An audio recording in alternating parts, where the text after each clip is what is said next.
Hey everybody, welcome back. My name's Edgar, and this is Watch That Movie. We're here with a new video and a new look. We're here to review the movie Tony, the latest A24 film directed by Matt Johnson. It's been quite a while since I've put out a video, and I'm pretty sure I said the same thing last time, but I can't wait to get into it, so let's get started.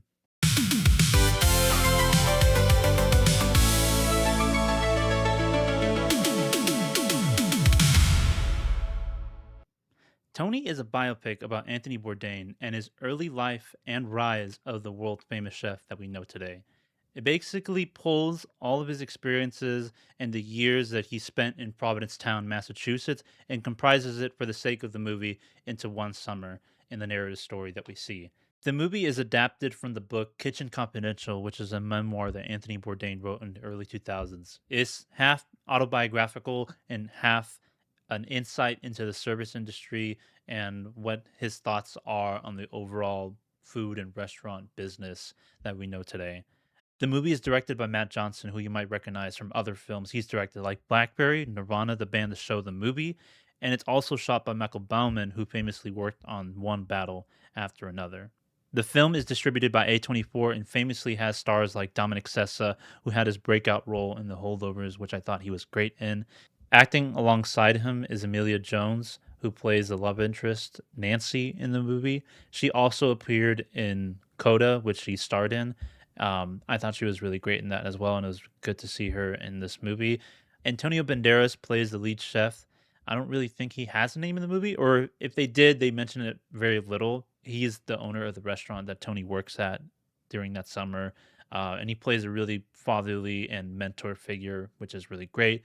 And in the kitchen, you have other actors who are co-stars and do really great with their job. Leo Woodall from the movie Tuner is really good, and Stavros Halkias, who's a comedian, famously, you might recognize him from his videos on TikTok.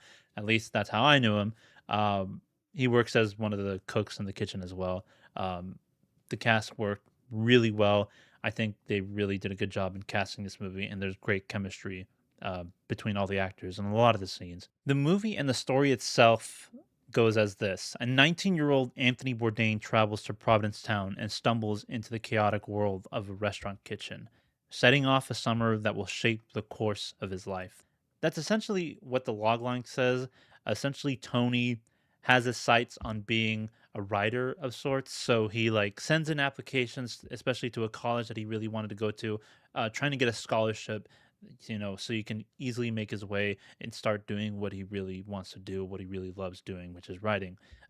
So as he says, and a lot at the beginning of this movie, but he doesn't get it. So he ends up lying to his parents, and in hopes of pursuing a girl that he immediately falls for, moves to Provincetown to get a job just so he can get closer to her, because it seems that being a writer is not as easy as it looks, and it doesn't seem like it's going to happen anytime soon. So he ends up working for the restaurant. It's a shabby watering hole, but it's essentially a fast food seafood restaurant where all they have is like what, 3 to 4 items on the menu.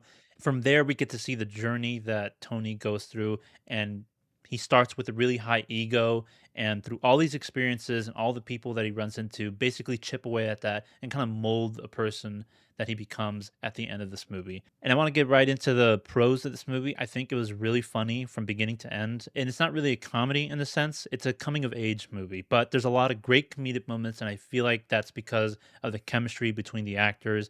Not only are they cast really well, but each of them have their own strengths, especially Dominic Sessa. He's just knocking it out of the park. He has a really good sarcastic but pompous attitude that you just can't help but smile at. All his one liners are just super witty and smart, and he's kind of an a-hole, but in a charming way, and he showed a lot of that in the holdovers, and he's doing a lot of that here.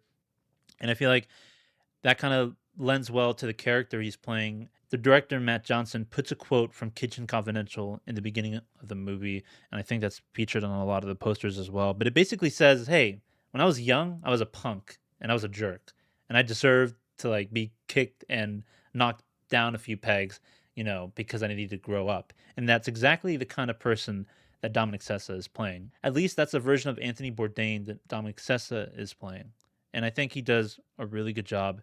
So hats off to him. The entire cast is really great. I really love Antonio Banderas and what he does. He kind of plays an angel on his shoulder, kind of like a rough uh, veteran in the food industry world, but also has seen life and knows, how it works. And Tony, has a lot to learn, not just in the food industry and like, cooking, just life in general. But on the other shoulder, you have characters like Leo Woodall, who plays a brotherly figure, but also has like a bad influence, on Tony. He's playing a cool guy and like a street smart, but rough and very, violent at times character, who does drugs.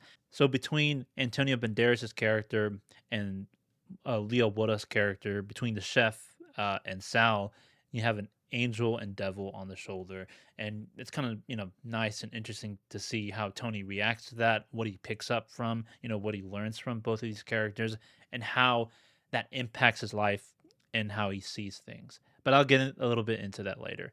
A lot of this movie, you know, is really just the small things. The whole feel of the movie is, really warm and real. And there are dark moments and tension, just like life. But it's a really good coming of age movie, and that's what it really is when you get down to it.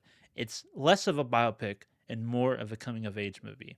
And what I mean by that, a lot of biopics tend to hit the highlights of a celebrity's career and tends to really glamour up what they're really known for. And I feel like the reason why I don't like a lot of biopics, especially musical biopics, I'm looking at you, Michael, and Bohemian Rhapsody. I know people like those movies, but in my opinion, I just feel like they're uninteresting. They tend to, stretch out the truth and, fill in gaps and like not really cover what made them interesting. They just cover why we like them or how we know them.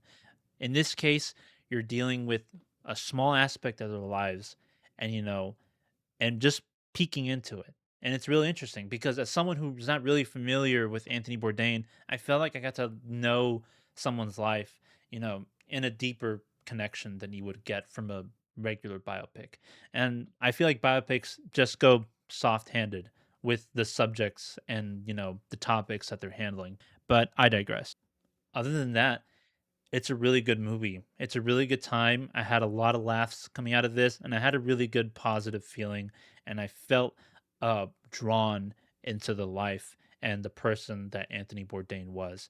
And I feel like a lot of, and again, what makes this a good movie is its detachment from trying to make this an origin story, trying to make this a biopic specifically. It just makes this a thorough um, arc of a story in one person's life. Because from what I've learned after the fact, Matt Johnson, the director, originally wanted to not market this movie at all as an Anthony Bourdain biopic.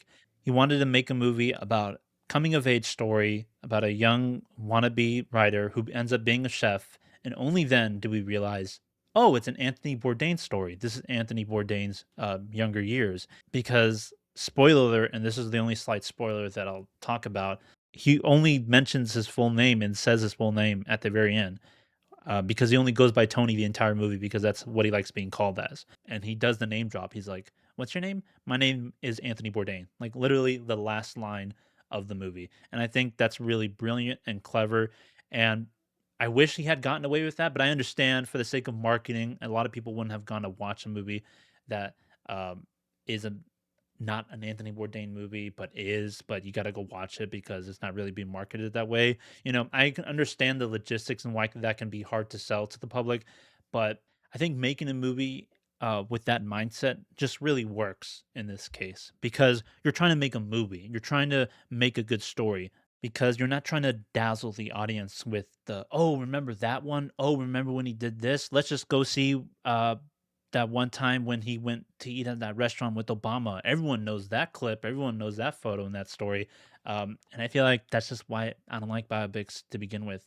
As much as I like Queen, as much as I like Michael Jackson, you can put in as many songs as you can that we recognize, and that might work for some people, but not for me. So I really can't stress enough on how I say how much this movie works because it really does. It's a great time. If I were to give the movie a rating, I would give Tony 4 out of 5 stars. So what did you think? Did you like the movie? Have you seen it yet? What did you know? Let me know down in the comments below. It should still be out in theaters as I'm recording this. Go watch it while you can. It's a great summer flick. If even if you don't know anything about Anthony Bourdain's life, I feel like you'll still really enjoy it. I certainly did. But before you go, I want to give a quick update on the channel. I did mention that it's been a while, and because of that, I want to make it up to you by putting out two other movie reviews after this one comes out, The Odyssey and Spider-Man Brand New Day. I know it's been a while since those movies have come out, but they're just too big for me to gloss over, and they're technically still in theaters, so they're still very current. So I'll be putting out those videos out for you shortly after this one. I do want to be consistent with the videos that I put out, trying to make a movie review for every movie that I watch in theaters. So I want to make that promise to you guys. I don't want to let you down. So I hope you stick around. I really do appreciate any support you guys can give me. It really goes a long way. So do give this video a like, do subscribe. I really appreciate it. And don't just watch out for me on the YouTube channel. Search me up on Spotify, watch that movie. Same goes for Apple Podcasts app, or wherever you get your podcasts. You should be able to find me there. I will be putting out content there as well, specifically oriented to Hollywood news, movie announcements, or just stuff happening in the pop culture zeitgeist. I know D23 just announced a bunch of stuff. If you're not really following that kind of stuff, feel free to check out the content I put out there. I'll be updating you on cast announcements or just any movie related content for you guys there. That's the kind of stuff that I'll be putting on the podcast. But in terms of movie reviews, it'll be here on the YouTube channel. So I'll see you in the next one. This is Watch That Movie. My name's Edgar. See ya.